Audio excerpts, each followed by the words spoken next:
I know we all love to talk about the juicy, nitty-gritty details of money, especially other people's money and other people's salaries. And you have been asking me quite a lot to talk about specifically, the money I make as a creative, both as an influencer and as a novelist. So today I'm going there. I will lay it out for you, the quite often depressing truth about being a creative. Well, the money aspect of being a creative anyway. I'm focusing on the book publishing side of things today, but if you want me to make one about my influencer salary too, do let me know. So I've published a novel, What a Dream Come True. Summer 2023, I officially became a novelist. And not only that, but I got a second one on the way out in April next year. So I think we've all heard stories about book publishing, about, swanky launch parties in 90s New York art gallery type of things, and the New York Times bestseller list and the huge £1 million advances. I wish. Let's look at the actual money made from selling a book to a publishing house. Also, I should say, this differs between different countries, of course, so I'm going to use UK as an example. There are two different ways to make money from your publisher. First of all, you get an advance, and if you're lucky, you later get royalties. So the advance is the sum of money that your publisher will offer for your book if they want it. Say, for example, that the publisher offers you maybe, let's say, £20,000. You will then get that paid out, usually at different stages of the process. For example, the first installment of £5,000 when you sign the actual contract. Then the second installment when you hand in the finished manuscript after working on it with your editor. Then the third installment when the hardback comes out. So another 5,000 maybe a year or sometimes even 2 years after you sign the contract. And then the final installment, so another 5,000 when the paperback comes out a year or so after the hardback. So it could be something like 2 or 3 years after you sign the contract until you receive the last installment of your advance. Then what about royalties, you ask? Okay, so for most writers in my genre, which is called literary fiction here in the UK, most authors don't see any royalties, because to get royalties, you have to earn out the advance, meaning that you have to sell so many books that it pays off the advance you've been given. Let's continue using our made-up author who got 20,000 as an advance as our example. So it differs depending on if you're selling mostly hardbacks or ebooks or audiobooks or whatever, but a rule of thumb is that to earn out a £20,000 advance, you have to sell about 20,000 copies. That's what I've heard anyway, that it's around that number. But the depressing truth is, giving this video its title, is that the vast majority of authors sell nowhere near the amount of copies that they hope and expect to while writing the book. Another author in my own genre, so literary fiction, told me that in the eyes of the publisher, if the book sells 5,000 copies, it's considered decent, and if it sells 10,000 copies, it's considered really good. So that's what her publisher told her anyway, because the sad truth is, people don't read that much anymore. Fewer books sell really well, so the numbers the publisher are expected to get, they get lower every year. But that's where you guys come in, because I'm so happy and grateful to have had your support with OK Days. Since I'm a debut author of literary fiction, and it would have been really hard to get any type of sales without you people. So you really make all this possible for me. I feel the support so much. And it's a ridiculously lovely feeling to know that you have my back. So yes, maybe this would be my cue to suggest that you go buy OK Days if you haven't yet, or indeed to pre-order my second novel, What a Time to Be Alive, if you haven't yet, which is out in April, because pre-orders, oh man, they help so much, because they're telling bookshops that this is a hot title that they should buy many more copies of. So links in the description with worldwide free shipping. Support the arts. Support me, the artist, and go get some books. I want to give a big thank you to BetterHelp for being a paid partner in this video.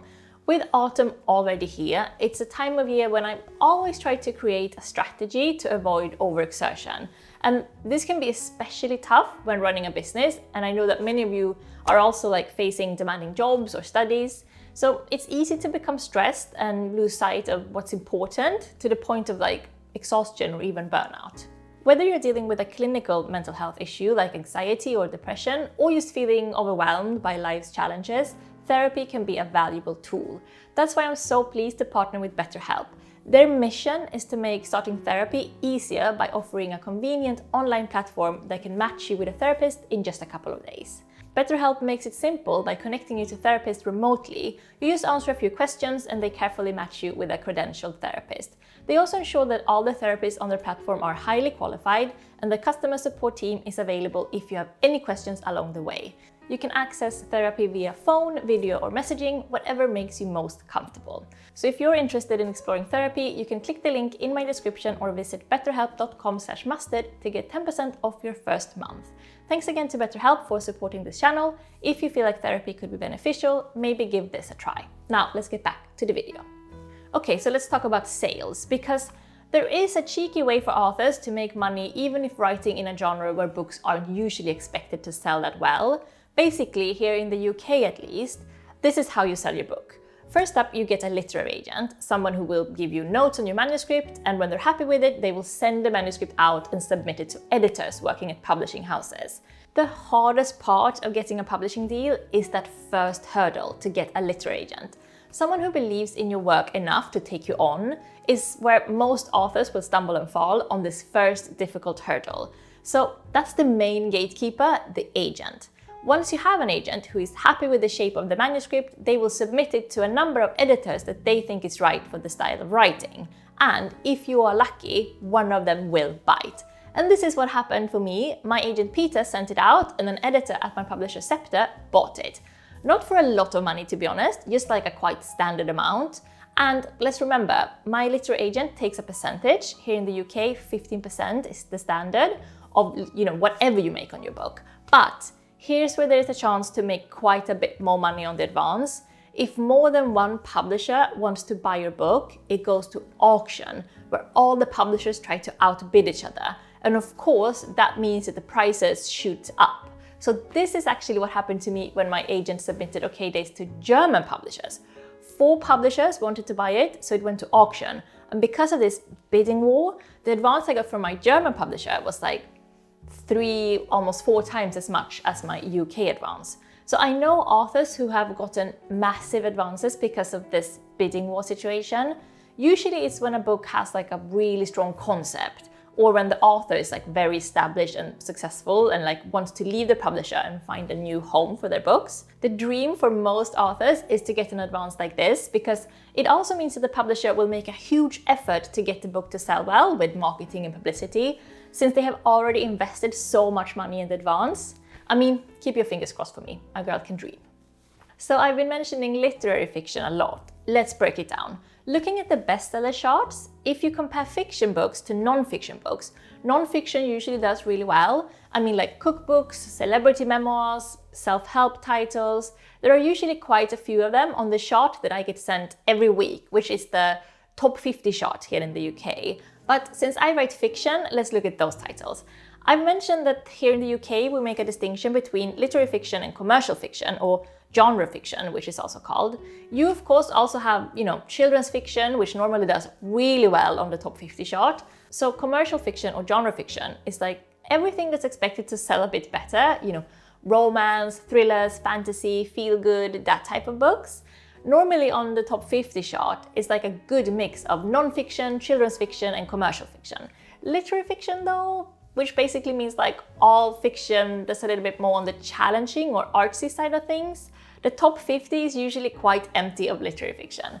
There's normally a few titles on there, like the prize winners or from really established and like well-loved authors, but it's hard out there for litfic. That's just the way it is, and all of us litfic authors just have to deal with it. If you want to write to make money, you should choose any of the other genres over litfic. But it's not all bad. Even if you want to write experimental prose poetry about a woman turning into a maggot, there are other ways to make money as a novelist, not just through advances and royalties. So let's see what we can do. I mentioned that I got more money from my German publisher than my UK one, and I'm also very proud to say that OK Days has sold to 5, I think, other countries too. Usually the advances from foreign publishers are quite low, since they also have to pay for the book to be translated, but it adds up if you sell to a few countries, and especially if you're lucky enough to end up in auction, like I did in Germany. Another unexpected way to make money from your book: libraries. I mean, My first novel hasn't been out long enough for me to see any library money. I think I will get my first payment like in January next year, so I can only go by hearsay here. But I've heard that you make about £1 every time a book is loaned. That sounds like a lot though, so I'm not sure that's true, but that means that please people, go to the library, support your favorite author. And I have to say, this is why I always say to get a library book instead of buying secondhand books. For secondhand sales, I of course get nothing, but if you go to the library, I get paid for my work. So secondhand books I only ever buy if the author is already dead. Otherwise, I want to support their work by actually getting them paid. Another way to potentially make money for your work, grants.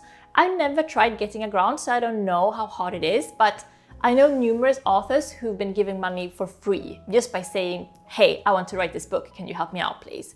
So I'm not sure if you can get grants before you are a published author or not, but I know many writers survive on grants when writing their second or third or fourth, simply because, like mentioned, for more artsy, less mainstream books, it's hard to get paid decently from your publisher, so a grant might help you out with that.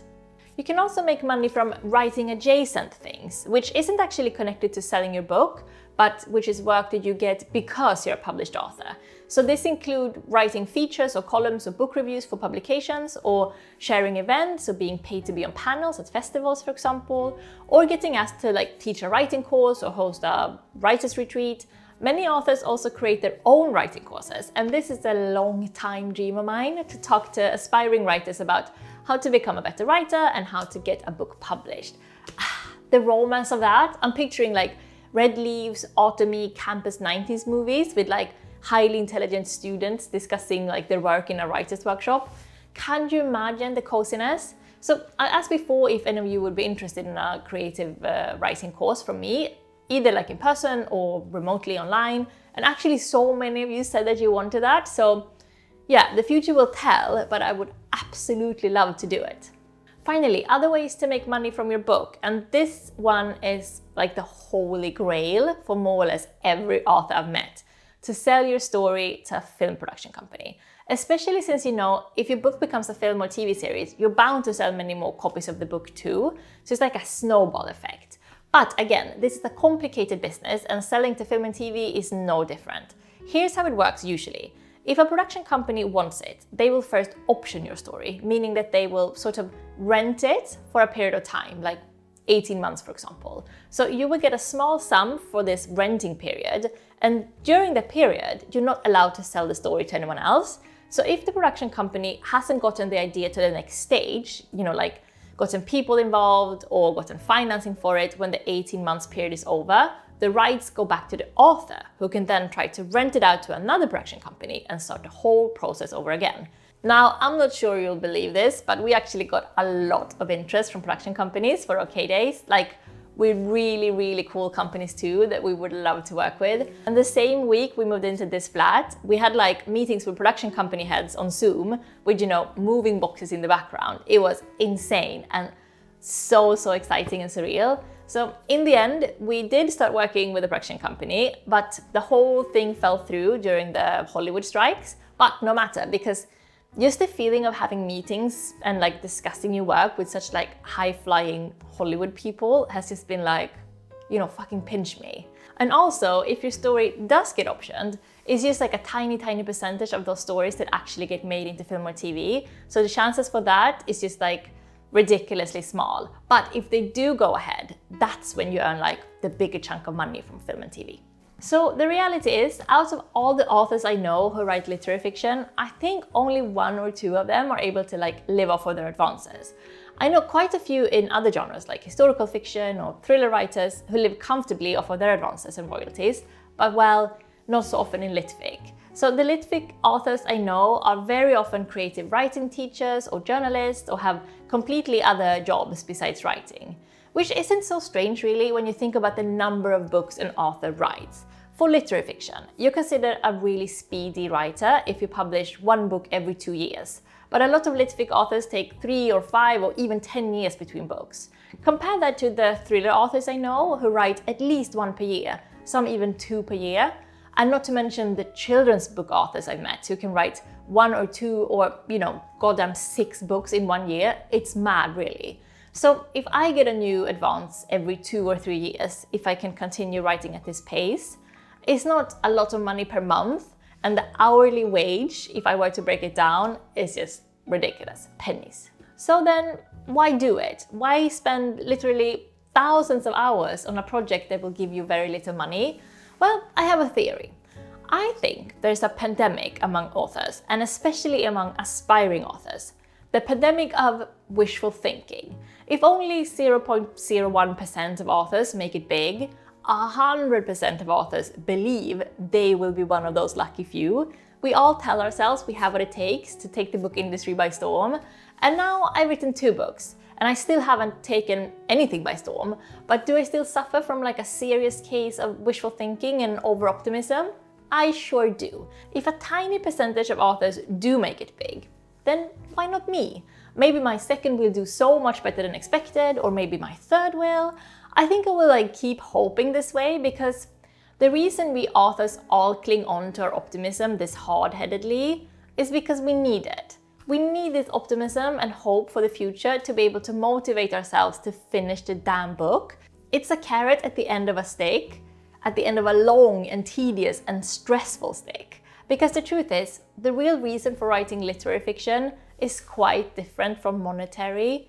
We write because we want to write, and most of us would write for free. Actually, most of us do write for free, novel after novel that doesn't get through the gatekeepers to publication. Maybe this sounds depressing, and I did title this video The Depressing Truth, but the depressing thing here is just about the money. Everything else about writing, if you ask me, is quite the opposite. Pure bliss. Writing is a unique experience. Creating a world and then living in it for a couple of years before leaving it to go live in another world of my choice for another few years. It's daydreaming as a profession, and personally, nothing in the world makes me happier.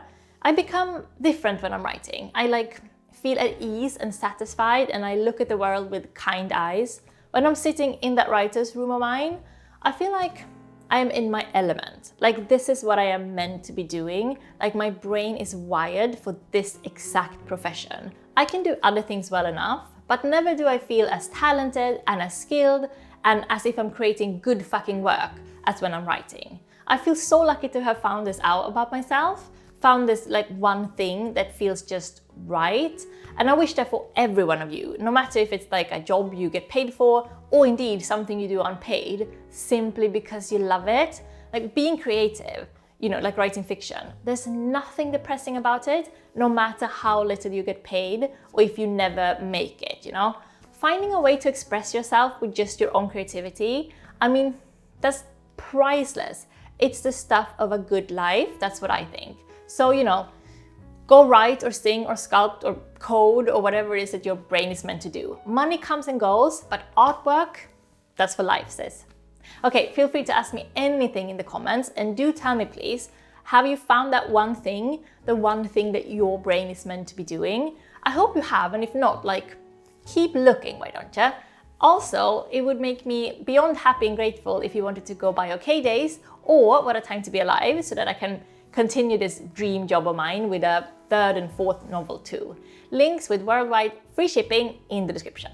So to those of you who have already ordered a copy, thank you. You are the best, seriously. And if you want me to make a video where I go over the money aspects of my influencer job, do let me know. And give me a little like and subscribe if you haven't yet, of course. Oh, and remember, if you are considering online therapy with the paid partner of this video, BetterHelp, click the link in the description or visit betterhelp.com/mustard. Thank you again to BetterHelp for supporting this channel, and thank you guys. See you next week already, I hope. Okay, signing off now. Bye bye bye.